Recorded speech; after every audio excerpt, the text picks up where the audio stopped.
How's it going? Hey, Harry. How are you? I'm good. How are you? Not bad, as good as I can be, in quarantine and everything. Yeah, totally. Nice to meet you. Yeah, teeny bit of research just on what you've been up to, and man, looks like you're doing some really cool stuff. Oh, So, I appreciate that. Thank you. yeah, awesome. We need more people like you. Oh, geez. Thanks. Yeah, listen to your YouTube video with, what was his name? Oh, this guy Riley, your friend Riley. Yeah. He was great. He had some awesome stuff. So, basically, I just have like this little introduction that I do with all my guests, kind of just introducing them to the viewers, and then we'll get right into it.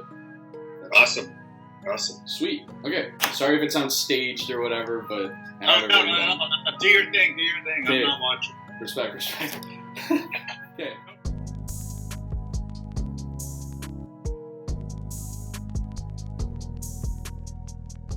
What's going on, everyone? I'm Harry Potvin, and welcome back for another episode of the H Panel, the show where we bring on guests from all different backgrounds to talk mental health. Today I have the pleasure of being joined by Tyler Hamilton. Tyler is a former professional American cyclist with a career stretching from 1995 all the way to 2008. He is notorious for being the only American rider to win one of the 5 monuments of cycling, where he took the Liège-Bastogne-Liège in 2003.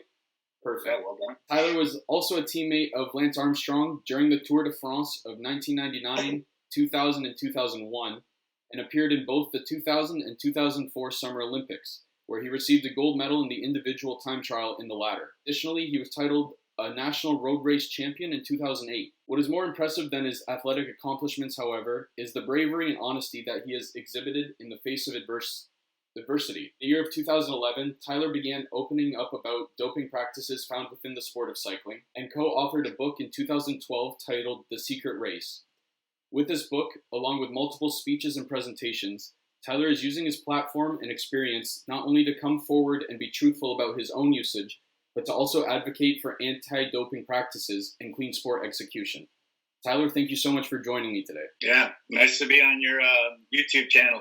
Awesome. Harry. Yeah, awesome. Before we get too into it, why don't you just tell us a little bit about yourself, your upbringing, why you chose cycling, stuff like that? Yeah, grew up in a town called Marblehead, Massachusetts. It's about half hour north of Boston. 2 great parents, a great older brother and sister. Did a lot of activities outdoors as a kid. I became a ski racer probably when I was age 7. That was my real true love, my sport that I just really admired, and I was hoping to be one of the better ski racers in the world at that time, and pursued it up through high school and then into college. And my sophomore year in college at the University of Colorado in Boulder, I had an accident training with the ski team. We were dryland training actually on mountain bikes, and I went over the bars and went headfirst into the ground and broke 2 vertebrae in my upper back. Yeah, so I couldn't ski that winter. It was the first winter I was off ski since I was maybe 3 years old. Stayed in bed for like 6 or 8 weeks, and when I got out of bed, the doctor said I could ride a road bike. So, I'd done a little bit of road cycling to keep my legs in shape for the ski season, but I was really green to it. And little did I know Boulder, Colorado was a huge cycling town. So I got that out there on the roads outside of Boulder and quickly realized I was pretty good at it.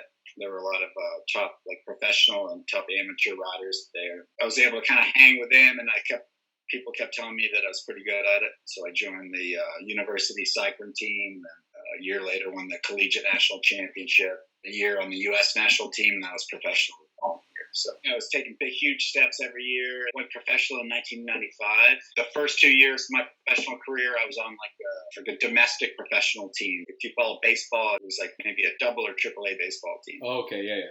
We raced probably 70 to 80% of the time in the States, and then about 20% of the time over in Europe. Europe's kind of where the elite tier of cycling is. In my 3rd year as a professional, we got a bump in sponsorship, and we went from basically being a double or triple A baseball team to a Major League Cycling team. That year was our goal to race in the Tour de France. Basically, our home base became Europe. We brought on European riders onto the team, European staff onto the team, and I quickly realized that at the top level that doping was pretty prevalent in the sport. So the spring of 1997, my third year as a professional cyclist, was when I started to dope. Yeah, I kind of progressed through my career. I was super green going into it, but by the end, I was. I would say I was a seasoned veteran, probably. Yeah, it was unfortunate, but doping was very prevalent at that time. It was presented to me initially by a team doctor saying, this is how you can be a professional, a true professional. So it started with like a little red testosterone pill. Eventually it led to a drug called EPO, which basically boosts your hematocrit, your red blood cell count. So, a sport like cycling or a sport like swimming, for you. Just a game changer. And then, a few years later, that led to something called blood doping. The doctors will extract your blood, store it in a fridge for a few weeks, and then your body recoups naturally back to its normal hematocrit level, and then they put the blood back into you, and you're a few points higher. Yeah, eventually, as I became more of a seasoned veteran in cycling, the results came, and I was very successful. Had won big races, way beyond what I ever imagined. I raced in 8 Tour de France's, and initially I was just happy to be on the start line for my first one. So I had really no idea where it was all going. But yeah, the results took off. But yeah, then it all came crashing down at a positive doping test in September of 2004. Denied it for a long time. Fought it. Eventually, I came to terms with the truth when they opened a federal investigation into Lance Armstrong and the U.S. Postal Service team. I'd walked to basically the edge of a cliff, and it was either tell the truth or you could go to jail. I think it was in maybe 2010 or 11 is when the first time I told the truth in front of anybody besides my ex-wife. But this was in front of a grand jury in Los Angeles. Telling the truth for the first time it was a super powerful moment for me, life-changing for me. I'd been really miserable up to that point. That was when I realized I need to tell the truth to the people that are really important to me. It came with a lot of consequences, for sure. It was a big secret. It had been going on in the world of cycling for a long time. Cycling is such a hard sport, and people were cutting corners for many, many years, and it got to that point. And finally, it came crashing down. Some people were extremely happy that I finally told the truth because I had been denying it for a long time. Some people were extremely disappointed. Some people were extremely pissed off, fans of other riders that were implicated by my telling the truth. So yeah, that took a few years to kind of navigate all that. The first time I really told the truth in front of the public was I did an interview with 60 Minutes, and then after that I decided that wasn't enough of the truth. It was just a small little snippet, and I decided to write a book, and so I spent about 2.5 years writing a book. Yeah, it was extremely hard, looking myself right in the mirror, dealing with some of my own demons, really. Hardest thing I ever did, but probably the best thing I ever did. Not necessarily proud of what's in the book, but I'm certainly proud of doing it. It was complicated once the book came out because others were implicated, unfortunately, and they were part of the truth. And so yeah, it had its consequences, but I wouldn't change a thing, really. Here I am today. Yeah, dealt with the good, the bad, the ugly. I'm 49 years old. Yeah, I've lived a lot of life in my 49 years. Sometimes I feel like I'm 80. So I guess my first question for you, some fans of yours and other people that I've kind of, read up about, they've referred to you as like an incredibly tough individual, often referring back to when you won the 16th stage of the Tour de France in 2006, after you basically had your collarbone taped in place. In your own speech with Oxford Union in 2016, you mentioned that Hamiltons are tough. Do you think that this mental and physical toughness that, you kind of had in your upbringing helped you kind of push through the adversity that came your way when you opened up about all these scandals? The toughness helped a lot. However, toughness can be a blessing and a curse. You know what I mean? I think on the mental side of things, sometimes I buried, I was so tough, I was just able to bury. And I was pretty good at covering it up, and putting on the face. And I think eventually it kind of came to its head, and I need to kind of reach out for help. And those are actually in some of my best years, is when I was first diagnosed with clinical depression. Looking back now, I think a lot of it had to do with the situation I was in. I think I do have a predisposition for depression. It is in one side of my family. Looking back now, just with everything that I was going through, with the kind of double life that I was leading, I think a lot of that had a big effect on me. Yeah, I was actually just going to say, I can't even imagine the kind of mental state you'd be experiencing when you have this super big lie.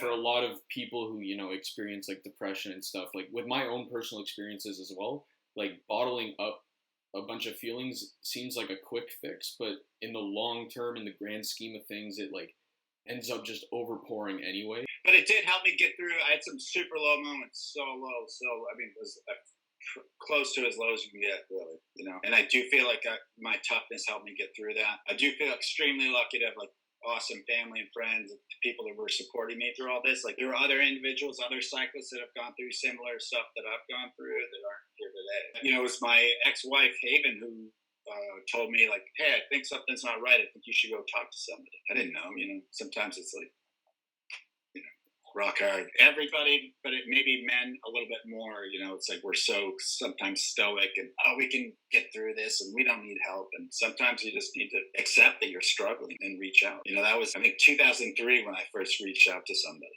And I feel like today it's come such a long ways, you know. Harry, it's great what you're doing. It's great what you're doing. Thank you. Yeah, I completely agree. Like, one of the big themes in the speech that I had for the panel was that the two words, like, man up, are almost, they're like abused, not just like in sports, but like in society as a whole. Men are just kind of programmed to think, oh, I shouldn't show emotion. And that's kind of what I'm trying to, you know, get away from. Yeah, let's see. I was diagnosed like 2003 with clinical depression. You know, I didn't tell anybody about it besides like my super inner circle. You know, I didn't talk about it publicly, I think, till maybe 2009 or 2010. You know, I wanted to keep it a secret. I thought it was, you know, showing signs of weakness or whatever. Yeah. So yeah, man up. That's a bad one. That hasn't helped people that are suffering mentally. And what else?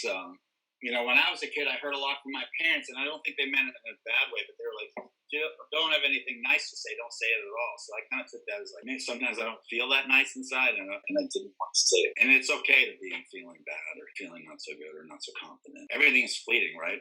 It's not going to be like that way forever, that's for sure. There's a lot of simple steps you can do to feel better. I feel like I'm a little bit of a veteran now. I don't know, I'm comfortable with where I am. You know, even on bad days, you know, yesterday I mean, this whole new world right now with the coronavirus, it's up and down. You know, I had a bad day yesterday, and, you know, today's a good day. You know, it was like one bad thing after another, and I was just feeling kind of bad for myself. You know, I did a little research on you, Harry, and I was listening to one of your YouTube videos today. That guy, Riley? Yeah, Riley Bodway is his last name. Oh, yeah, he's some great stuff. So, yeah, definitely, yeah, shout out to him. He's awesome. Some super simple steps. And I was like, I tried a few of those this morning. I'm like, this is great. Just stuff to make you a little bit more present. Yeah, shout out to Riley. Yeah, shout out. Good stuff. You were a teammate of Lance Armstrong for a numerous amount of years. And in an interview with Graham Bensinger, you mentioned that you had run into Lance at a restaurant afterwards. What was going through your mind when he actually confronted you after all this stuff kind of came to light? Yeah, you know, that was at a kind of a crazy period for both Lance and I. Probably wasn't the best idea for Lance to approach me, but, you know, it's just a heightened time, very stressful for both of us. And, you know, I think he probably wishes he didn't do that. But whatever, each to their own. We all go through stuff, and we all make some poor decisions once in a while. So for me, it's water under the bridge. Yeah, I went through a lot, you know, with him personally, and just with the whole situation with admitting to doping and all that. And so did Lance. You know, he had a really hard fall. There was a time I really didn't like him. I've kind of forgiven him. I've forgiven myself. You know, I've forgiven everybody. You know, we all went through a lot, especially all the riders that had to come to terms with telling the truth. No, I mean, there's a huge percentage, massive percentage, didn't have to tell the truth. Yeah, I would say I haven't talked to everybody, but I'm assuming it's been difficult for all.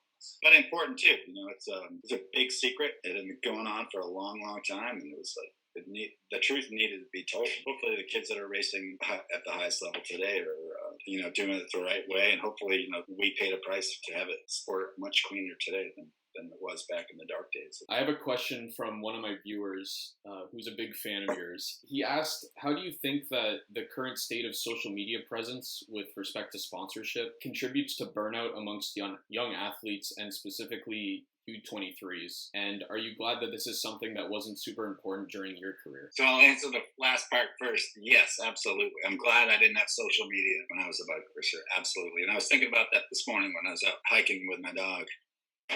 God, yeah. Social media is a tough one. You know, it's almost like you have to do it a little bit for the athletes, but it's like really important to keep it balanced, to find that balance. I don't know if I'm the right person to ask, or a bit old school. I use social media, but it's, you know, in a way I wish I didn't even have to. But I think it's important for cyclists today. I mean, everybody has it. And, you know, you got to use it at least a little bit, but I think you need to find that balance and not get too sucked down that wormhole, so to speak. Get caught up at, everybody's life is much better than yours, because most of the time that's not the truth. Well, I think I heard you saying with your talk with Riley, like, you're only seeing people's their best moments on Instagram or whatever. So some people can get caught up in seeing too much of that and thinking their life just stinks. Before I go back to some questions about specifically cycling, you mentioned previously that, when this whole thing kind of unraveled and the truth came out and everything, you were not really welcomed in the cycling community anymore. And I don't know if that's changed since then. Yeah, it's changed a lot. I mean, not completely, for sure. I mean, I definitely have haters. Absolutely. Yeah. And that's okay. And I don't hate them for hating me, and that's all right. And then you have the people kind of in between. It's way easier, to now like go to watch a bike race than it was, 10 years ago. Yeah, my name was black, completely black.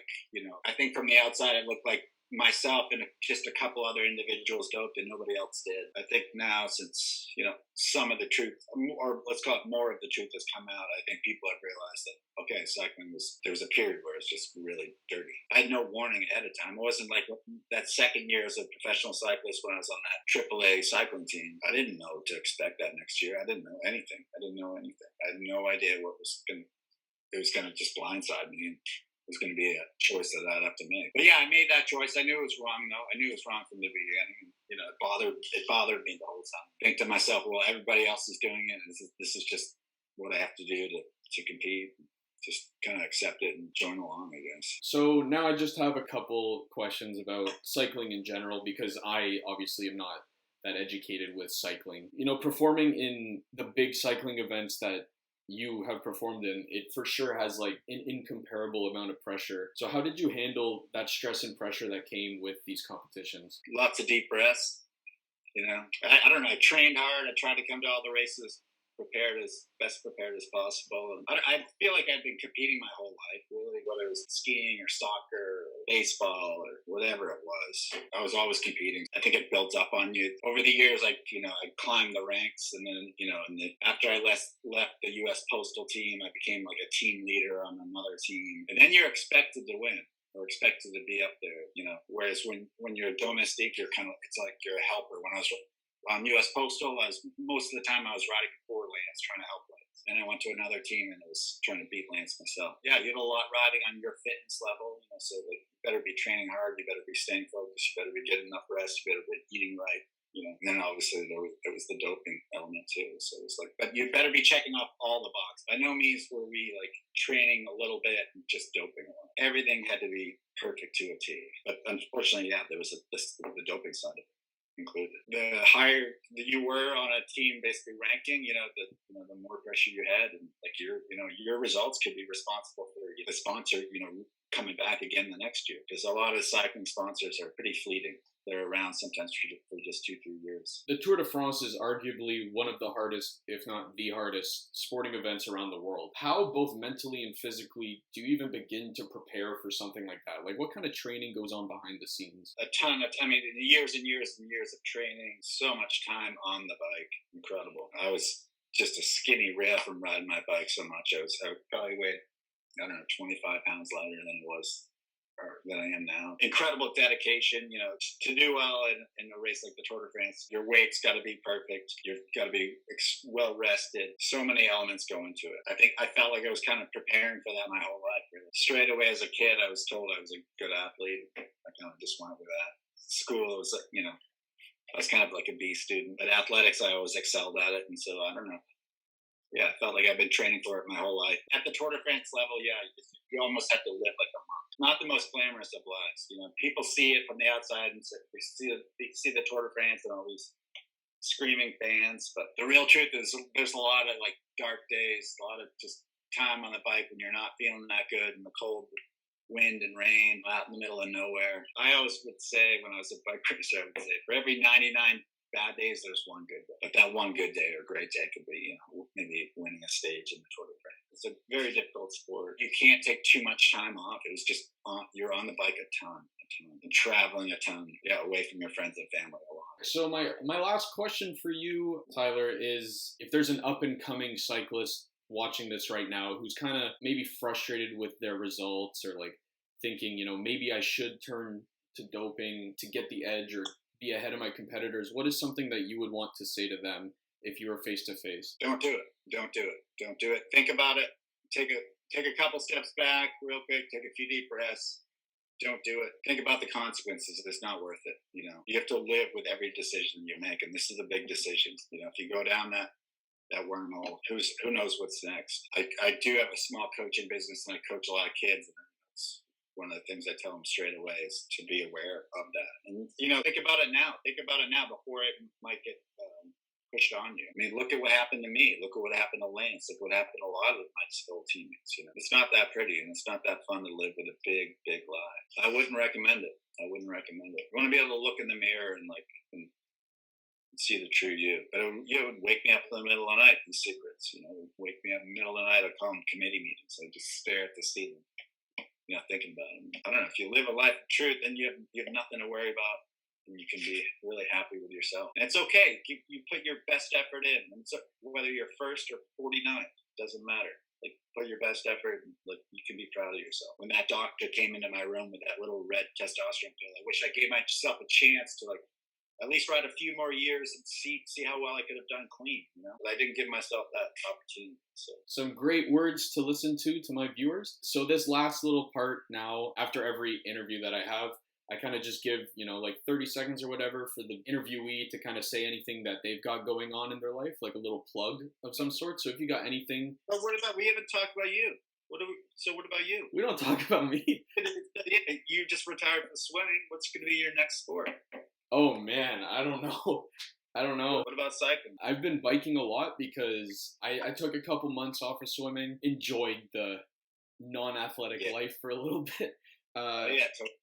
So I'm trying to get, back into cardio especially. So I've been biking because running kind of hurts my back. And man, I can't do a Tour de France, I'll tell you that, for free. I built up to 20K bike, which hurts, but we'll see. A lot of swimmers transition over to cycling. I bet you'd be a good cyclist. Thank you. Yeah, that's a big thing with swimmers. It's either cycling or triathlon. Those are the big two. So maybe, who knows? Yeah, do you have some good dirt roads or trails around there? Riding on dirt's pretty fun. Oh yeah. We got a lot of dirt, gravel. Yeah, nice. Yeah, a lot of uphill too. All right, there you go. That's good for you. Yeah, awesome. It feels horrible, but. Awesome. Well, when I'm over in your parts, next time I'm in your parts, we'll go out for a ride. I'll hold you to that, Tyler. All right. So yeah, if you got anything going on in your life, I have a small coaching business. Yeah, it's called Tyler Hamilton Training. We write training programs for cyclists, individual customized training programs. That's something I've been focusing on. Yeah, I do a lot of work for the fight against multiple sclerosis. Been doing that since 1997, I think. Cause is really important to me. I do some work with this foundation called Can Do MS. They're based out of Avon, Colorado, in the Vail Valley. It helps people with MS and their support partners on how to live a better life with MS. A good friend passed away from MS, Jimmy Hugo, the founder of this foundation back in 2010. He was a good friend of mine. Yeah, it's something I'll continue to support kind of for the rest of my life. We all should feel pretty lucky about having good health. The people that suffer with MS have been thrown a real curveball. So yeah, I do what I can to help, and I put on the charity event for that foundation. Yeah. All right, I will put all those links in the description below for anyone who's interested. Other than that, Tyler, thank you so much for joining me for this episode. I really appreciate it. Yeah, it's awesome what you're doing. Keep up the good work. Thank you. I think it's fantastic. Happy to get on another video with you anytime. I'll send you my number. Yeah, just stay in touch, all right? Oh yeah, absolutely. We'll be in touch for sure. Awesome. See you, Harry. Take care. Thank you. Have a good one. Yeah, you too. Thank you for watching another episode of the H Panel. I really appreciate you guys. For more episodes of the H Panel, click this button right here. And if you want to subscribe for more videos from myself, subscribe is right down below. Thanks, guys.